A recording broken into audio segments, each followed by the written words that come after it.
Et bonjour à tous, c'est Arthur la chaîne Crypto Robot, j'espère que vous allez bien et on se retrouve pour une nouvelle vidéo. Aujourd'hui, nous allons parler d'un sujet qui va nous intéresser pour les prochaines vidéos qu'on va pouvoir faire. On va parler du hedging. Donc je vais vous expliquer dans cette vidéo qu'est-ce que c'est que le hedging, qu'est-ce que c'est que la base du hedging sur les marchés financiers, et après comment l'utiliser sur les cryptos, et bien évidemment, nous allons parler des bots de trading et comment utiliser le hedging pour essayer d'améliorer vos stratégies de trading sur le long terme. Donc, qu'est-ce que c'est que le hedging? Le hedging, c'est l'art de se couvrir des risques. Dans le monde ou sur les marchés financiers, vous avez plein de risques. L'objectif du hedging, c'est d'essayer de devenir neutre par rapport à ces risques, de se couvrir de ces risques. Je vais vous énumérer quelques risques qu'on peut retrouver sur les marchés financiers. Le premier, je ne vais pas tous les énumérer, il y en a plein, mais je vais prendre les plus importants. Le premier, c'est le risque de contrepartie. Vous avez de l'argent quelque part, ce quelque part, donc ça peut être une banque, a un certain risque de crédit, par exemple avec Crédit Suisse ou SVB, on le voit bien que le risque de contrepartie est assez important, surtout en ce moment, avec FTX bien évidemment. Donc le but c'est d'essayer de se couvrir de ce risque, donc soit étaler ce risque en se diversifiant sur différentes entités, ou essayer de se couvrir en prenant des produits comme des CDS qui vont parier sur le risque de défaut d'une banque. Deuxième risque assez important, c'est le risque de change. Vous avez des taux de change qui évoluent de manière journalière, que ce soit sur l'euro, le dollar, le livre, toutes les monnaies. Et donc si vous êtes européen et que vous achetez des produits en dollars, si l'euro-dollar ne va pas dans votre sens, votre produit va coûter encore plus cher, et c'est ce qui se passait encore il y a quelques mois et encore actuellement sur l'inflation. On avait une inflation assez importante, notre euro valait de moins en moins cher, et donc on payait nos produits en dollars de plus en plus cher, ce qui crée de l'inflation, etc., etc. Donc le risque de change est assez important, et ça peut être une idée de le couvrir. Enfin, le risque qui est le plus important, du moins celui dont on va parler dans cette vidéo, c'est le risque de marché, c'est la volatilité sur les prix. Vous allez faire un pari, à la hausse ou à la baisse, sur un actif, et si l'actif fait totalement l'inverse de ce que vous avez prédit, vous allez perdre de l'argent, vous avez ce risque-là. Et donc l'objectif du hedging, celui qu'on va étudier aujourd'hui, c'est essayer de se couvrir de ce risque-là. Donc le hedging, il fonctionne en finance, mais il peut aussi très bien fonctionner dans la vie de tous les jours, et on peut prendre un exemple. On peut avoir notre fermier qui veut se couvrir du prix du blé. Le prix du blé peut être utilisé par lui-même ou pour faire de la farine à vendre à ses clients.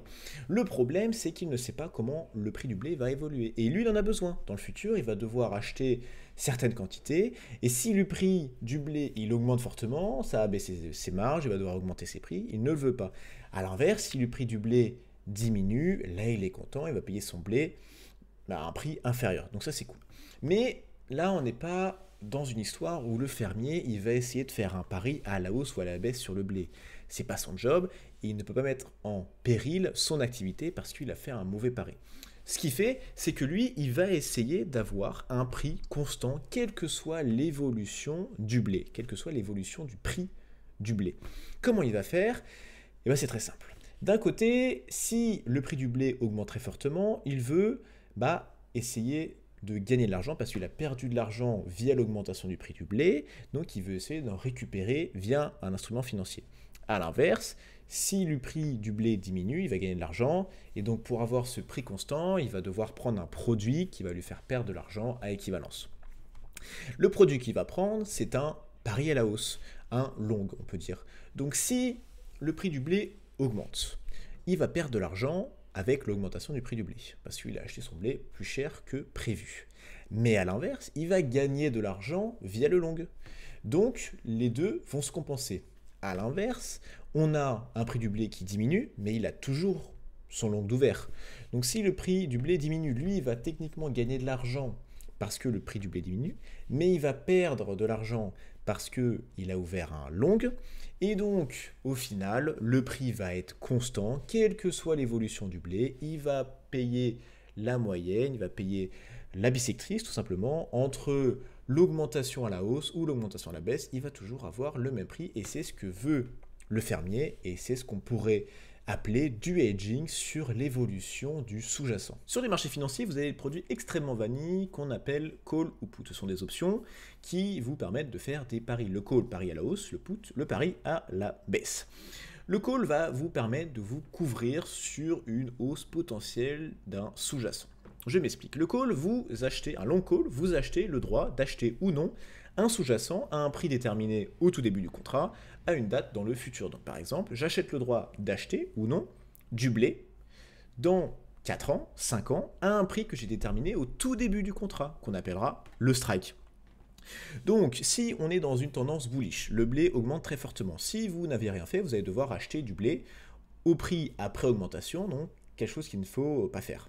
Si vous avez fait un call, dans 5 ans, à maturité du contrat, vous allez pouvoir acheter votre blé au prix du strike, donc à un prix beaucoup plus inférieur. Donc vous allez acheter au prix du strike, mais le prix de marché réel est beaucoup plus élevé. Donc soit vous gardez le blé pour l'utiliser, soit vous récupérez ce blé que vous avez acheté pas cher et vous le revendez directement sur le marché avec un prix beaucoup plus cher. Donc ça, c'est la courbe de ce qu'on appelle le payoff, ce que vous allez pouvoir gagner à maturité. Donc tout ce qui se passe avant le strike, ça va dépendre du premium. Étant donné que vous achetez l'option d'acheter un sous-jacent, vous allez devoir donner une petite prime à la banque, ce qu'on appelle le prix du call. Donc ça s'appelle aussi le premium, donc c'est ce que vous avez payé juste là. Et à partir du moment où vous dépassez le strike, si le prix du sous-jacent dépasse le strike, et vous allez commencer à gagner un peu plus. Donc là, il faudra de toute façon rembourser le premium et après, vous allez faire que des gains. A l'inverse, la banque, elle, va récupérer le premium au tout début, donc elle va faire des gains au tout début avec le premium. Mais si le prix du blé augmente fortement, vous allez vouloir exercer l'option, donc vous allez devoir acheter le sous-jacent au prix du strike, elle va devoir acheter au prix de marché le sous-jacent pour après vous le revendre à un prix moins inférieur, donc elle va perdre leur argent. Donc dans cette idée-là, la banque, elle ne va pas prendre de position, elle ne va pas se dire, moi je fais un pari que le blé il va baisser, donc dans mon cas ça va m'arranger. Non, la banque, elle est là pour faire des produits et ne pas être exposée aux fluctuations du produit. Elle veut être totalement neutre par rapport au risque. Qu'est-ce qu'elle va faire ? Elle va se hedger. Comment elle va se hedger ? Au tout début du contrat, elle va tout simplement acheter du blé. Donc si le prix du blé augmente fortement et que l'investisseur qui a acheté le call veut exercer son option, elle aura juste à lui donner le blé qu'elle a acheté au tout début du contrat. Donc elle ne va pas subir toute la hausse. C'est ce qu'on appelle le hedging et c'est comme ça que les banques peuvent vendre des produits comme ça qui ont certainement des grosses volatilités. Donc d'un côté, elle récupère son premium, elle se hedge en achetant le sous-jacent et en fonction de comment se passe l'évolution du sous-jacent, elle va soit les donner, soit revenir sur sa position. Maintenant que vous avez compris le hedging, on va pouvoir passer au crypto, au trading et comment vous allez pouvoir l'utiliser efficacement. Donc je vous ai donné plein d'exemples, vous pouvez prendre des calls, faire des puts, faire des futurs, faire des paris à la baisse, à la hausse, et on va regarder ce que vous pouvez réellement faire sur les cryptos. Vous avez une vue sur l'AAV, par exemple, donc un token de la blockchain Ethereum et vous avez une vue plutôt bullish. Vous savez que l'AAV est extrêmement corrélée à l'Ethereum, mais voilà, sur l'AAV, vous savez qu'il peut potentiellement avoir des très bonnes news, donc vous avez un point de vue plutôt bullish. Ce que vous voulez faire, c'est que vous voulez rentrer en position longue. Vous voulez faire un pari à la hausse. Vous allez placer votre TP, vous allez placer votre SL en fonction de différents critères qui vous sont propres, mais vous vous dites, je ne suis pas à l'abri de quelque chose qui peut se passer soit sur la AV, soit sur l'Ethereum, et s'il se passe quelque chose de mauvais sur l'Ethereum, étant donné que les deux actifs sont extrêmement corrélés, d'autant plus l'AAV et l'Ethereum étant donné qu'ils sont la même blockchain, s'il se passe quelque chose de négatif, je ne veux pas non plus tout perdre, et je vais essayer de me couvrir de ce risque-là. Donc, ce que vous allez faire, c'est que d'un côté, vous allez ouvrir une position longue avec tout ce que vous voulez faire en termes de TP et de SL sur la AV. Et à l'inverse, sur l'actif extrêmement corrélé qu'est l'Ethereum, vous allez ouvrir une position inverse. Donc, si le cours monte très très fortement de l'AAV, étant donné qu'il a plus de volatilité que l'Ethereum, ses amplitudes sont plus importantes, donc vous pouvez chercher un peu plus de TP. A l'inverse, si ça se passe mal, vous allez être SL sur l'AV. Mais étant donné que vous avez ouvert à l'inverse sur l'Ethereum un short pour vous couvrir d'une potentielle mauvaise nouvelle ou pour une potentielle mauvaise dynamique sur l'Ethereum, vous allez gagner sur l'Ethereum et vous allez vous couvrir de la perte que vous auriez pu avoir juste là. Donc le but sur l'Ethereum, c'est pas forcément d'aller chercher la performance à tout prix.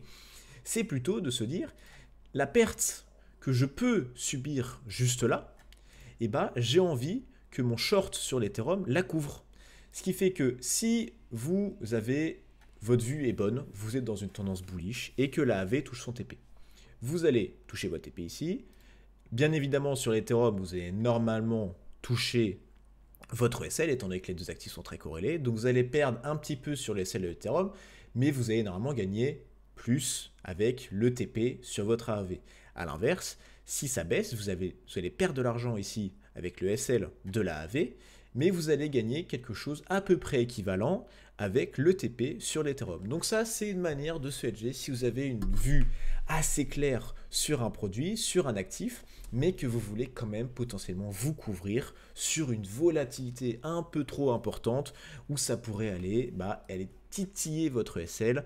Bien évidemment, ne faites pas de position exactement inverse. Donc ne faites pas une position où vous pouvez d'un côté gagner plus 5, de l'autre moins 5, et entre les deux, vous avez un SL de plus 1, moins 1.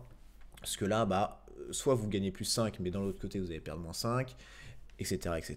Donc faites attention, mais pour couvrir votre SL, cette histoire de hedging peut être extrêmement intéressante. Le hedging peut être aussi utilisé durant une transaction. Vous êtes dans une transaction, ça faisait quelques temps que vous avez ouvert votre long ou votre short, et vous vous dites, je suis en train de faire des profits, mais je ne sais pas ce qui peut se passer, on est dans une période un peu de consolidation, donc je vais me couvrir de ça. Donc vous pouvez encore une fois ouvrir une position inverse à la position actuelle sur un actif corrélé et se dire, si ça baisse fortement, je vais gagner via la position inverse sur l'actif corrélé, et si ça continue à augmenter, très très bien, je vais toucher mon TP. Le dernier point que je voulais voir avec vous, c'est le hedging sur les stratégies de trading, bien évidemment. Les stratégies de trading, elles ont toutes à peu près leur philosophie. Vous avez des stratégies de trading sur du court terme, moyen terme, long terme, des stratégies sur des volumes, sur des rebonds, et pas mal de stratégies qu'on a pu présenter aussi, ce sont des stratégies de tendance. Donc on va aller chercher la tendance sur des grosses tendances, donc des grosses tendances haussières, des grosses tendances baissières. Le problème, c'est que quelquefois, vous avez des retournements de marché qui sont extrêmement rapides. Et étant donné que les indicateurs que vous allez utiliser pour vos stratégies de trading sont à base de moyenne mobile, ce genre de choses. Donc il y a toujours un lag, il y a toujours un petit délai avant que ça s'actualise. Donc si vous avez un retournement extrêmement rapide du marché, et si vous êtes en position sur une stratégie de tendance, vous allez vous faire avoir. Et quand vous vous faites avoir sur une stratégie de tendance, ça fait un peu mal, des fois ça peut toucher vos SL si vous avez été DSL, et c'est souvent le meilleur moment pour perdre de l'argent sur des stratégies de tendance. On le sait, et sur du long terme, la stratégie est gagnante, mais vous vous dites, ok, moi sur des retournements de marché, j'aime pas trop ça, j'aime pas trop perdre de l'argent.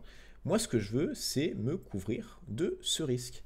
Et donc vous pouvez, à côté d'une stratégie de tendance, développer une stratégie qui va marcher sur ces retournements rapides de tendance et se dire, je vais essayer de grappiller de la marge, de la performance au moment de retournement, au même moment où je vais perdre de l'argent avec mes stratégies de tendance.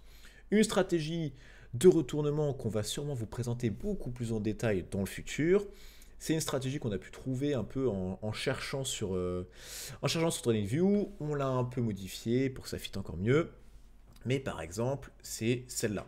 Donc vous avez une moyenne mobile extrêmement courte, je crois à 3 ou 5, que vous allez shift à la hausse et à la baisse. Donc vous allez shift 3 tac. Donc c'est celle-là, celle-là, celle-là. Donc c'est exactement la même, mais shiftée en fonction d'un pourcentage. Et à la baisse, vous allez shifter en fonction d'un pourcentage, encore une fois. Quand vous êtes en tendance ou quand vous êtes en range, cette stratégie, elle fait pas de trade. Quand elle va faire des trades, c'est quand il va y avoir des explosions de volatilité à la hausse ou à la baisse. Donc très clairement, quand il y a un retournement de tendance très brutal. Et par exemple, juste ici, alors c'était pas forcément un retournement de tendance parce qu'on continue dans cette tendance plutôt baissière, mais se dire, là, on a vraiment une cassure. On va rentrer en position au moment où ça touche notre moyenne mobile shiftée à la baisse. On rentre en position et on va clôturer au moment où on repasse sur notre moyenne mobile de base. Donc c'est un exemple de stratégie qui va utiliser la volatilité du sous-jacent sur soit dans une tendance classique, mais il va avoir une explosion de la volatilité, ou lors d'un retournement pour essayer d'aller chercher quelques pourcentages qui vont essayer de couvrir ce que vous allez perdre dans une stratégie de tendance. Je vous ai donc présenté le hedging, comment ça fonctionne, que ce soit sur les marchés financiers, comment ça peut être utilisé par les particuliers ou les professionnels, et enfin comment vous pouvez l'utiliser sur du trading si vous voulez vraiment commencer à couvrir vos positions, certaines positions, ne faites pas ça sur toutes, ça prend énormément de temps, souci de calcul, de mise en place. Ça peut être aussi l'idée de faire un bot de trading. À chaque fois que vous rentrez en position, il détecte que vous rentrez en position et il va créer une position inverse pour se couvrir du potentiel et celle que vous avez touché via un actif corrélé. Et enfin, sur des stratégies de trading, de toute façon, on vous détaillera ça plus tard avec des stratégies qui vont être faites pour se couvrir, mais se couvrir sur une stratégie de tendance qui malheureusement n'est pas parfaite, et on le sait très bien parce qu'on a des win rates aux alentours de 40%, donc bien évidemment si on a des win rates aussi faibles, ça veut dire qu'il y a des trades qui ne se passent pas bien, ça ne veut pas dire que la stratégie ne fonctionne pas, mais c'est plus qu'il y a des trades qu'on peut essayer de couvrir, donc on va toujours subir la perte de ce trade-là, mais on peut essayer de compenser cette perte avec un gain sur une stratégie qui va faire essayer de profiter de ce qui a pu pâtir à la stratégie de tendance. Donc j'espère que vous avez pu comprendre un peu ce concept. On va continuer à aller dessus, à le travailler dans le futur, mais c'était une petite introduction si vous ne saviez pas. Et si vous vous intéressez à tout ça, n'hésitez pas à aller regarder les options, les calls, les puts, comment price ça, comment ça peut être utilisé. Si vous avez des questions, n'hésitez pas à rejoindre notre channel Discord, on répond à toutes vos questions. Si vous avez aimé la vidéo, n'hésitez pas à mettre un like, à vous abonner à la chaîne YouTube CryptoRobot si ce n'est pas déjà fait. Et pour ma part, je vous souhaite une très bonne journée. Et on se retrouve très bientôt pour une prochaine vidéo. À toutes.